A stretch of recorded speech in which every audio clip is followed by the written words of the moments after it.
to our core when a mass shooter attacked Annunciation Catholic Church right in the middle of Mass. Children in their first week of school, 2 children murdered, 21 more people injured, including 18 kids. In recent weeks, Minnesota has once again been at the center of America's heartbreak. But we are also at the center of America's courage and hope. We honor Renee Good today. Renee Good, who left behind 3 children, including a 6-year-old, when she was shot and killed by an ICE agent.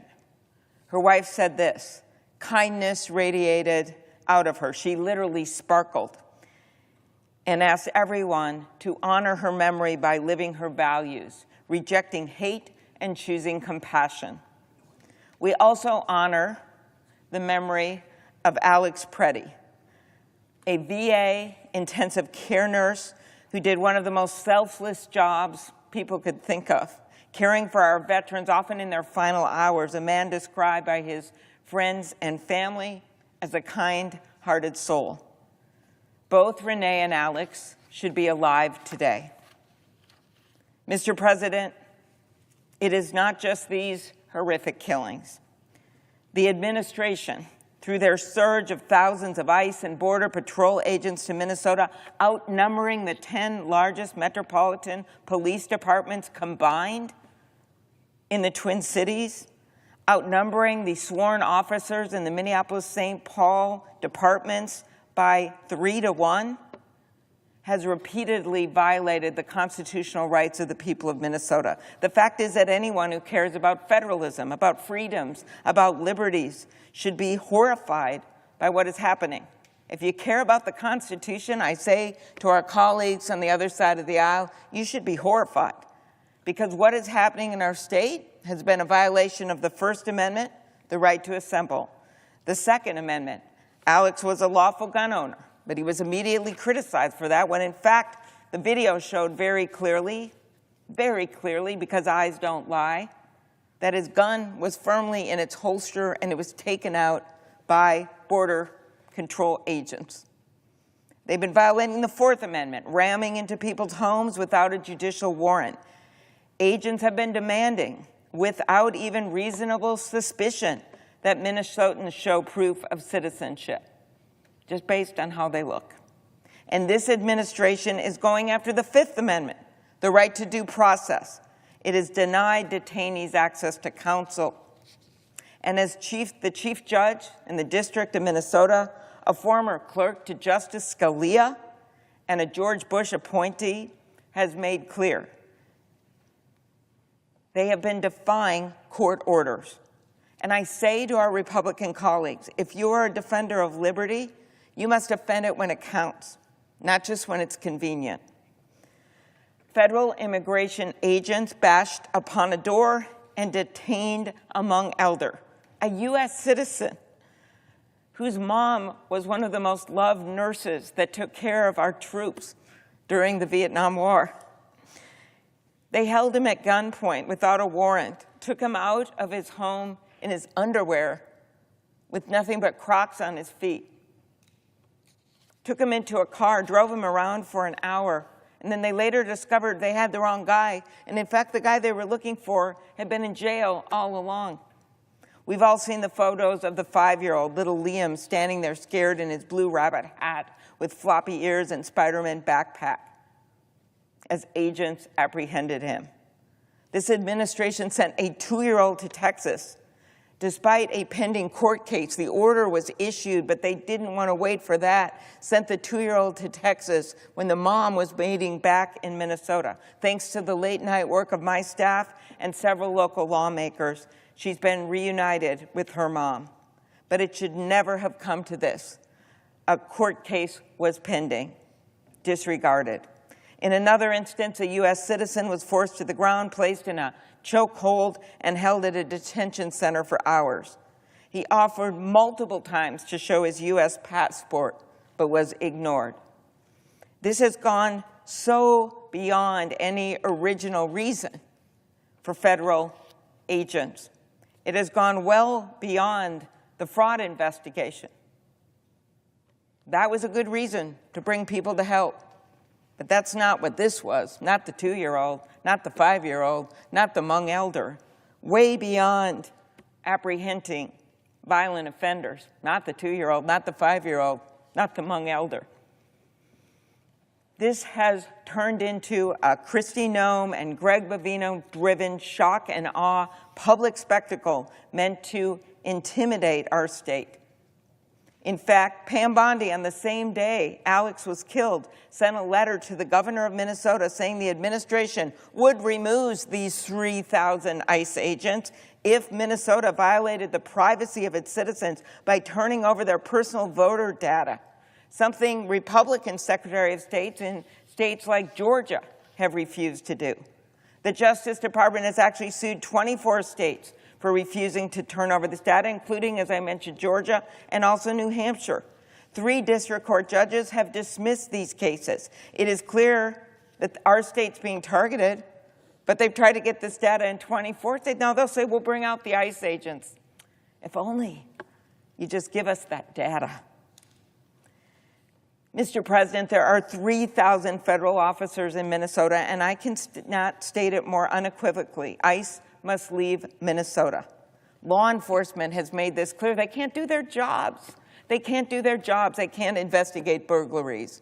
They can't help on some complex cases because they're being called to people's homes all the time because of the ICE agents hanging around homes of just regular citizens, in parking lots, chasing people down. Local businesses, business leaders have come out and said, enough. Police chiefs in our state have joined together. Police chiefs across the nation have joined together and said, we believe in proper police procedures and the rule of law. But the biggest story out of this is the everyday people, the ordinary people doing extraordinary things. They've rallied together, brought food to their neighbors, drove other kids to school, showed up for small businesses, and marching 50,000 strong. I was there. I saw it.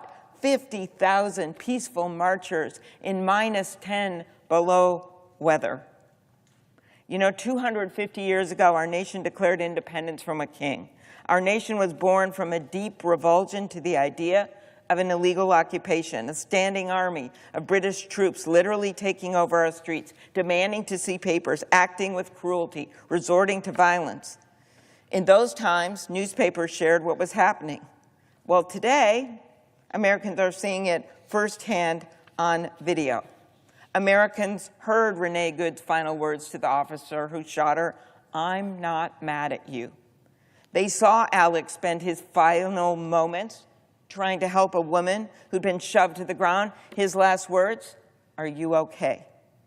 And just as Americans fought for liberty 250 years ago, they're standing up for liberty now. People across the country are speaking out against this cruelty. And, of course, it is good that Bavino was removed. Other people have to be removed too. Kristi Noem shouldn't be in her job anymore. But mostly, we need these ICE agents out of Minnesota. And we hope that happens soon. Border Patrol, they've began that removal, but the ICE agents have to get out of Minnesota. It is a very dangerous situation. I spoke with Alex's parents the next day after we lost him. Through the tears, they talked about what he was like and how they wanted the world to know the truth and how much it hurt him to have senior administrative officials call him a domestic terrorist, call him a would-be assassin. Alex's sister said Alex always wanted to make a difference in this world, and it's devastating that he won't be here to witness the impact that he was making. We must stand up. And so we are asking our colleagues, they know the White House, we've all done our best here, but to tell them it's time for those ICE agents to come home. There must be new leadership in the Department of Homeland Security now, and there must be major reforms to these agencies before this Congress should approve another cent. First, We need to stop these roving bands. This means coordination with state and local law enforcement and no more bounties that encourage immigration officials to detain individuals, even without cause. We need proper training and a code of conduct that includes transparent investigations and meaningful accountability for when agents break the law or violate the Constitution. This also means use of force policies that are the same for local police. Immigration agents, like all law enforcement, should comply with the Fourth Amendment. This bounty system, we've had stories, and we have hundreds of cases in our offices right now where people were stopped, a white guy, Latino. They said to Latino, "Where are you from?" Latino says, "I was born in America." They put him in the car, drive him a few blocks, let him out, or take him to the detention center and then let him go. Bonuses, bounties. The mask should come up, and the body camera should go on. And there must be thorough, objective, and independent investigations into these killings. The Justice Department refused to cooperate with local investigators in Minnesota after Renee's death, and over a dozen career prosecutors in Minnesota and Washington resigned rather than take part in a miscarriage of justice. After Alex's killing, the federal government blocked state law enforcement from accessing the crime scene. I know because I got panic calls, because I used to be a prosecutor in the county, about what was going on. A federal judge appointed by Donald Trump had to issue an order preventing the federal government from destroying evidence. I'm opposed to this ICE funding bill, and I am very appreciative that people are starting to talk about reforms to this agency. But the money that was passed this summer, $75 billion, making this agency bigger than the FBI, that was wrong. I opposed it, as did my Democratic colleagues. The costs continue to mount. Right now, our federal, state, and local governments are spending an estimated $18 million a week on the surge in Minnesota alone. And what do you got out of it? 2 out of 3 of the shootings resulting in death in Minneapolis, 2 out of 3 were caused by federal agents. I appreciate Senator Schumer, and I appreciate my colleague, Senator Smith, and so many others for saying no to this. And I truly appreciate that a number of our Republican colleagues have started to say that what ICE is doing is wrong. A few have said that Kristi Noem should no longer be in her job. ICE needs to leave Minnesota.